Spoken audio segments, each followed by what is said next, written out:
What's up, guys? Welcome back to another video. Hope you're all doing well today. And the title is no lie. What you see in front of you here today is the current OEM work in progress Triumph. Now, this is the 250 that I'm going to be riding today. And it's actually a video that I've been set on for a while. I completely even forgot about it until I was going through Discord messages today. Basically, in amongst all of the hacking happened on MXV mods and the OEM support website and all of the work in progress OEM bikes being leaked to the public, I asked the OEM team, well, Smigdamp more importantly, if I could do a video on them. And he sent me a direct link to this bike right here. And I just wanted to say that they work it out to be about a 40% complete bike at this point. But I thought it'd be a good test to really see the direction that the future bikes are going in. Now, I am from the UK. Triumph is a UK-based company, so I would really like the bike to be good. So I'm trying to go into this with really open eyes, and especially in the 250s case right now, I think the class is so heavily KTM dominant. I would love to see a little bit more variety, and I'm a little bit of a fan of how the Triumph looks as well. I think it is just a very, very cool machine. And who knows, as the years progress and as the brand kind of gets bigger and bigger within the motocross scene, it'll be interesting to see kind of how much they spread within the casual motocross community as well. And if you see any at the races rather than just in like Supercross being watched on TV, for example. But yeah, we're going to spin some laps. I'm going to do a Supercross track. So we're on Nashville right now. The reason I'm choosing Nashville is because I'm fairly competent around it. I've done a little bit of 250 riding around here on the Honda yesterday, so I've got a little bit of like a base marker and a reference for what jumps are and aren't too doable on a 250. And after that, I'll probably go over to a Nationals track as well. So it's worth me mentioning, before we do laps, this is going to be stock suspension. So there's a lot of bikes out there where some work really well on Supercross by default, some work well on outdoors by default. Bear that in mind. If the suspension's a little bit ropey on one of them or the other, that is why. I'm changing nothing. I'm just going to put aggressive mapping on and take a little bit of fuel out. So without further ado, let's spin some laps. Okay, so first things first, as we're riding here, in third person, the bike does have a bit of a chunky rear to it. Quite a girthy girl at the back, and you can see the feet are slightly off the foot pegs. And obviously this is all work in progress stuff anyway, so any model adjustments or anything like that will all be worked on and changed anyway. So any comments I do make, take them with a little bit of pinch of salt, because if it's 40% done, in the words of the OEM team, another 60% on top of this, and it should be very, very good. But they did say that it was in a rideable state right now. So we're going to see how she goes. Sound-wise, it's actually got the same I think that's the same limiter that I put onto my 450s to make it sound nice. Normal revving is not the same, but I don't hate it at all, by any means. I need to turn that down in here a little bit. Very, very loud. So let's see how she goes. Now, I have a little bit of a benchmark, as I say, on this track. I rode the Honda yesterday when I was giving someone some one-on-one coaching, which, by the way, head over to mxbcoach.com if you want any one-on-one coaching with your boy. And there's some 450 lines that are doable on this track, some that aren't.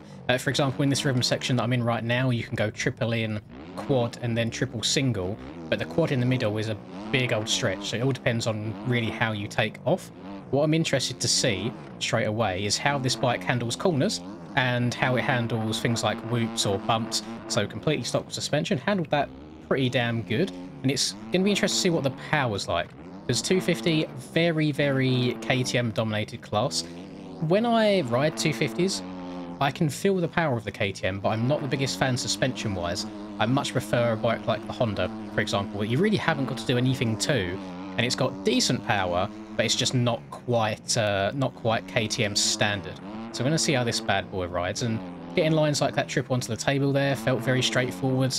Can we hit this triple quad is the question. I mean, we need to get the triple in clean first. What I'm going to do, this might make my life a bit easier. This is going to be, I don't want to sit here and kind of just grind for hot laps at all. I just want to really practice one or two sections on the bike to see if it's possible.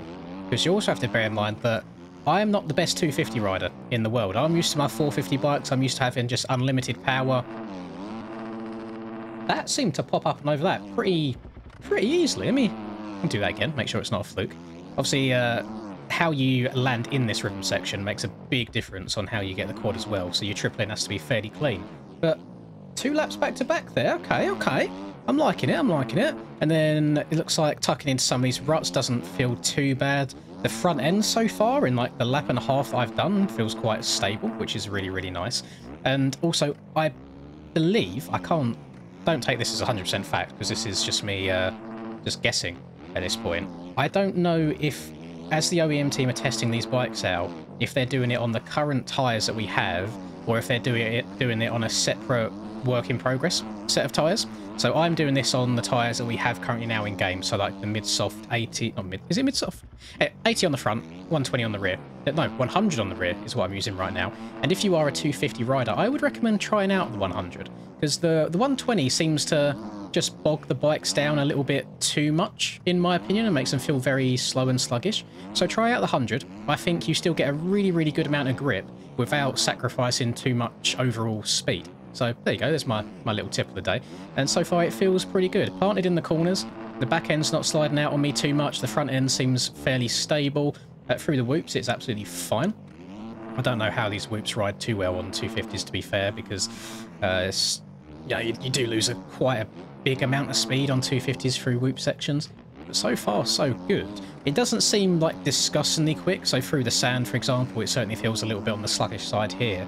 But if it's getting up and over the big jumps okay, then it's kind of getting a bit of a pass. That must mean the acceleration on it's pretty good, or the suspension that we're rocking as default, at least from a Supercross perspective, seems very, very doable. Let me try and mix things up a bit. Let me try the super tight inside ruts. When I was watching the 250 races back, when I was watching it before my race at this track on Friday, I saw that a lot of 250 guys were going inside there after the finish.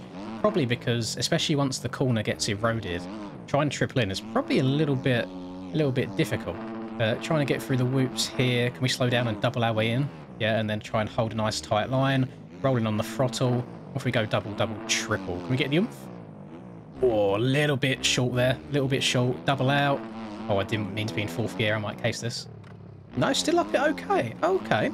The gearing seems a little bit on the short side by default as well. I don't know what the number is, but yeah, to be in third and fourth gear for the most part, I mean, yes, a little bit on the shorter side, but that is the joy of getting to create your own setups in this game. And then up and over that, we'll try and hug this inside again. Sits in the rut fairly nicely, doesn't really try popping out too much. Go triple, that triple there's a bit of a stretch, and then triple the way into the corner. Nice. See if we can push the limits a little bit on this inside. Can we jump into it, scrub into it? Front end is very, very good on this. Like, really good on this. Usually in some of these corners or these ruts that we get built on the aerial tracks, if you're a little bit too far leant over, it's so easy for your handlebars or your foot pegs to dig in the ground and cause the front end to shake a little bit. But I don't think I've had any collisions touching the floor just yet, which I very much do indeed like. It does mean that you can get to some disgustingly unrealistic lean angles. I feel like that's just MX bikes at this point. There's not really much you can do about it. Oh, there you go. There you go. You saw there a little twitch exiting that. So that was my foot peg hitting the rut on the inside of me. And whilst it gave me like a little bit of a twitch, it wasn't to the point where it completely messed up the corner. You get it on some bikes where each bike has their own separate collisions, where you'll kind of have that twitch and the bike will straighten itself out to the point where you end up riding off the track. It almost catapults you in the other direction. So far, so pretty damn good. This is very, very enjoyable.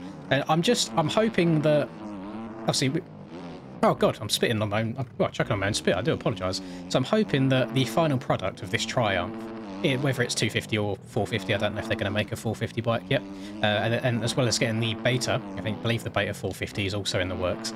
It'll be nice to have something competitive again, because I know if we're using realistic values, then the beta is probably never going to be anywhere near like a KTM 450, for example, but it would be nice. It's not my favourite bike in the world looks-wise. I think it looks a little bit on the goofy side. Looks like a 85cc, to be fair, when you see people like Benny Bloss riding it. But it would be nice, again, just getting a little bit more colour in the field, a little bit more variation, especially when you watch back the live streams and it's just like a sea of orange at the moment. It's a little bit goofy. There's always going to be a meta, but it's nice to have just a couple of extra options. So I'm actually quite impressed so far. I don't think a 51.7 is by any means a disgustingly quick 250 time, but I'm pretty certain it's a time that would have got you qualified for the 250 class, so that it shows, at least for someone like myself, that it is a very, very capable machine. And so far, so good. I'm trying to think now what kind of outdoors track I want to do. I think I'll stick to one of the GPs, just because it's most recent. So with the power of editing, I'm now going to teleport to a random GP track of my choosing, and see how it rides over there.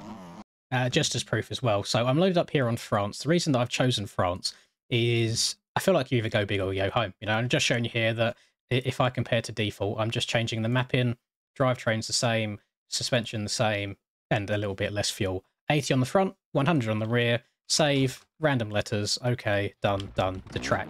So yeah, France, reason being, France is brutal. The braking bumps around this track are insane. They're some of the peakiest, some of the, I guess, the most difficult and sketchiest to get through. So I just want to see how the bike handles it, really. I mean, this is the track that whenever I'm doing GP, like, suspension testing to try and make something myself, I go around here. Like, the amount of laps, not English, the amount of laps I've spent on my Husky, that's probably where laps came from, Husky, laps, Husky, it's insane. I've done so many laps around here, and I use it really more so for like the super choppy downhills and the bumps to see how the suspension just handles it and takes it overall. Don't have too much 250 practice around here, I won't lie, but in terms of the lines that we take, I don't think they change at all from 450 to 250. So it's going to be interesting to see how the bike handles them. That's one of the bumpiest downhills, and it handled that okay. And then this is the other one where you should try and hug this inside rut down the hill.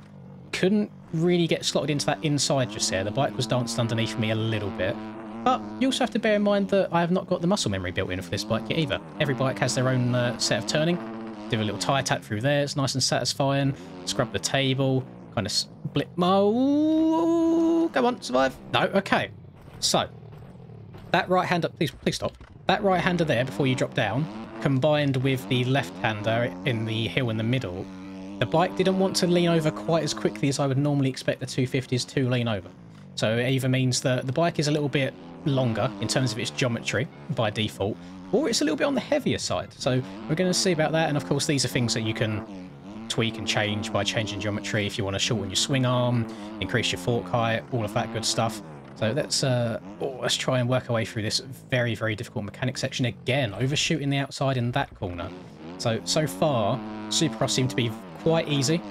Nationals, bumps-wise, handling the bumps pretty damn good. And again, I've not touched this at all. She is as stock as she comes, but you might want to do some little swing arm tweaking. Now, when they say that this is 40% done, I don't know what that entails. I'm not sure what else they're looking to improve upon. And to be fair, it's probably a lot different at this point in time than when I got sent this, because I got sent this probably about a month ago at this point, and it's just something that I forgot about. As I said, it was sat in my Discord messages, randomly thought of it today as we're sitting here, so it could even be 50, 60, 70% done by now. I've got no idea. Not too sure what the OEM work rate's like these days after all of the hacking stuff went on. I can imagine that takes quite a big toll on the overall motivation of everybody when your work in progress that you spend hundreds of hours or thousands of hours on combined gets leaked to everybody without your permission. But that is the gaming community at the end of the day, isn't it? These things happen from time to time, so hopefully they're back on the horse, back on the grind, because I would love to get some OEM and both tyre updates combined. Maybe in the off-season. Maybe let Outdoors go by, let Outdoors do its thing, where I think everyone's fairly content with the game in its current state. At least from a like a bike's perspective and gameplay perspective. In terms of actual MX bikes itself, with all the glitches and like the game crashes and spawning inside of people and all that at the moment, it's not in a great place. But the actual like moment-to-moment gameplay of how the bikes ride and feel and the tracks we're getting, I think the game's doing really, really well right now. And just from a community and modding perspective too, very, very healthy. Lots of new track creators, lots of old track creators just improving on their works as well. And you love to see it. It definitely makes things much easier for me in bringing you content on a almost daily basis. But yeah, I've been really, really enjoying it so far. And that was a fairly clean lap, I think. I don't think I made that many mistakes.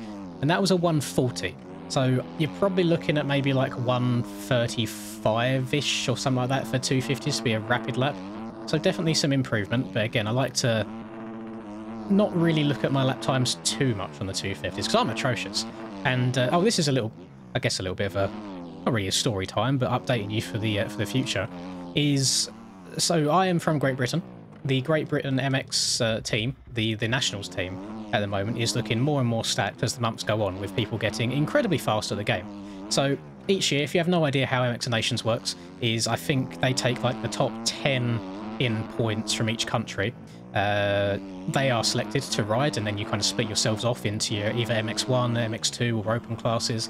You do your little races against each other, and the first place in each of those classes gets to represent their country for that class. So for us, for example, it'll be like Tyler, Cam, me, Neon, just a bunch of other people like that. And the issue that I've got this year is I'm a 450 rider, and Tyler will probably be trying to do one class, whether it's open or MX1, and Cam will probably be trying to do the other, whether it's open or MX1. So either way, I need to try and beat one of those two. I thought, oh, hang on, I could try and be a little bit sneaky. Let me try and get a bit of 250 practice in now and then and see how she goes, and maybe we can get Cam and Tyler for open and MX1, and then maybe myself in MX2. I'm really, really bad on 250s, I've come to learn, just basing my my lap times on the qualifying times for this year's GP. I am atrocious. I do not ride 250s very well at all. So there is a very, very high likelihood that I do not make the nation's team this year. So slid in Mr. Narvo's DMs, asked if there's any way that I could co-commentate with him if I don't make it in, and he said, you know what? Of course, no problem at all. So you have that to look forward to. If I don't qualify and make it into Team Great Britain this year, then I will be joining Narvo in the booth. He will be streaming on Twitch. I'll most likely be streaming on YouTube at the same time. So whichever platform you prefer watching your MX Bikes streams on, you can go and do that. And I thought it would be quite cool. It'd almost give off like a real-life Nations vibe, where they usually get a European commentator and an American commentator at the booth at the same time. So yeah, just thought I'd share that, as well as saying, like, you know, me on 250s, not great. The bike, bearing in mind again, it is stock right now in terms of suspension. It's handling these bumps incredibly well. This is, again, a completely smooth track. The track is brand new. I have no erode on. I can't test it in like a really deep erode just yet. But comparing this to like back when I used to be part of the OEM team and doing more regular tests, as like a base bike right now, the bike's in a really, really good place. I'm actually quite happy with it. I'm shocked. I expected it to ride a little bit worse. Again, I don't know how it would stack up if you was to put it side by side with like the KTM, for example, just in terms of overall speed. But as an additional option, I don't see it to be much of a hindrance. You know, I hop on some bikes and you kind of ride them like, there's no way I can make this thing go fast. If it's like the Kawi 250, for example, Suzuki 250 is okay, but it's just incredibly slow. And it's like you can ride these bikes, but you're just never going to be competitive enough on them, at least at the top level. Not the case with this. I think you could definitely have a little play around with suspension and geometry and that, and make this thing into a bit of a rocket ship. It feels really, really nice so far. So to everyone that's been involved in creating this, whether it's testing or the modelling side of things, choosing what audio goes on it, just getting it in game and getting the suspension dialed and stuff, I think you've done a really, really good job. And you know how I've been in the past when it comes to OEM bikes and updates. I can be very, very critical in how I think the bikes feel and handle, and I'm not really, I don't feel that on these at all. This feels so much better than like works in progress or updates that we've had in the past. So I just wanted to give a little bit of a round of applause, and this actually makes me more excited than I already was to see these things fully done and updated. Again, I've not got time frames of when these things will occur. I just am fortunate enough to be friends with people like Smiggy, who's letting me test this out. And again, I'm hopefully it's okay with everyone on the OEM team displaying this for you guys. Again, it was like a month ago where I got the permission in the first place, so hopefully it's still valid. But yeah, let me know your thoughts. Are you a Triumph enjoyer? Do you not really see the point? You should just think, oh, another KTM, for example. Like we've got KTM, Gas Husky, and now we've got the Triumph that almost falls under the same like umbrella. How do you feel about it? Do you enjoy how the bike looks? I have no idea. I quite enjoyed the whole vibe that they went for, where it was has this fluo vibe, and like Jalik and Evan Ferry had fluo kits on. It looked really, really nice. Obviously, Evan not riding for them anymore. No idea what's going on behind the scenes there. But yeah, really, really good stuff. And it's nice to have a technically British company being involved in the sport now, even though it's probably all outside of the UK at this point. But thank you very much, everybody, for watching. It is very much appreciated, and hopefully you enjoyed this very quick sneak preview and just showing the bike's capabilities so far. And let me know what you want in the future, like what kind of updates you'd like to see in the game, if you think any bikes or tyres need changing and how you'd go about changing them. I'm very curious to see what the general community's opinions are. So leave that down below, drop a like if you enjoyed, subscribe to the channel if you are new, all that lovely stuff, and have a lovely rest of the day, wherever you guys are up to, and I'll catch you in the next video. Peace. I'm working hard, I'm sacrificing my life, I'm sacrificing my mind, I'm sacrificing my sanity, but most importantly, I'm sacrificing my time. Boy, I feel fine, I feel like I am a king. Honestly, I can't complain. Even with faith that's the size of a grain of some salt, I will still move a mountain and do what I want. I got